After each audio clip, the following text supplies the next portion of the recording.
तो ईरान खामोश नहीं है, ईरान की तरफ से भी जवाब दिया गया है और ईरान के अहम तरीन रुकन की तरफ से जवाब दिया गया है। कालीबाफ की तरफ ने डोनाल्ड ट्रंप को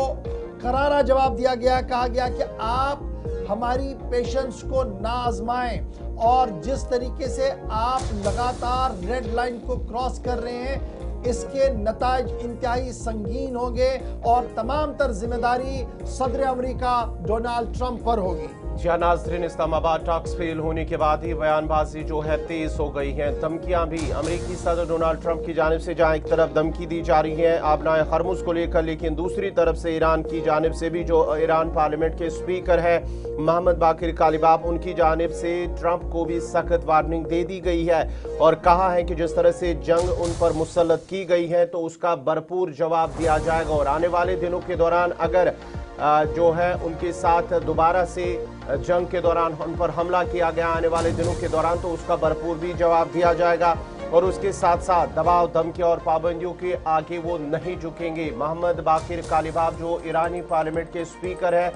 जो इस वफद का जो इस्लामाबाद टॉक्स है उस वफद का हिस्सा थे, उनकी जानिब से ट्रंप को एक बार फिर वार्निंग दे दी गई है कि अगर उनके साथ कोई भी या आबनाए हरमुज के अंदर कोई भी छेड़खानी की गई है, उनके जहाज़ों पर हमला किया गया या उनकी हिमायत याफ्ता जहाज़ों पर हमला किया गया तो उसका भरपूर जवाब आबनाए हरमुज वहाँ पर भी दिया जाएगा और दीगर जितने भी मकामात पर वहाँ पर भी उनका भरपूर जवाब दिया जाएगा। अच्छा जी, बड़ा इंपॉर्टेंट है, जब ये सिलसिला चल रहा है तो अबनाए हरमुज की सिचुएशन क्या है? हमारी इत्तलात और ख़बरों के मुताबिक और मुख्तलिफ जो खबर रसा इदारे हैं उनका मानना है कि अबनाए हरमुज पर पिछले 24 घंटों के दौरान सिर्फ 2 जहाज़ चले हैं और 2 जहाज़ों के चलने के बाद किसी जहाज़ में भी जुम्बिश नहीं है, हरकत नहीं है और लगातार यहाँ पर सकूत तारी है। अगरचे अमरीकी जहाज़ों को सुबह देखा गया था लेकिन उन्हें वापस किया गया है और इस तरीके से ईरान का जो नेवी है जो उनका नेवी स्पोर्ट है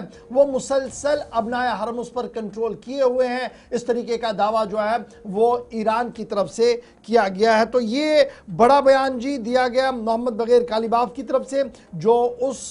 टेक्निकल टीम का हिस्सा भी थे जो बातचीत करने के लिए इस्लामाबाद गई और डोनाल्ड ट्रंप के ट्वीट और बयान के बाद जवाब दिया है जी ईरान ने और कहा कि अब जो कुछ होगा उसकी जिम्मेदारी सारी किसकी होगी? ईरान की।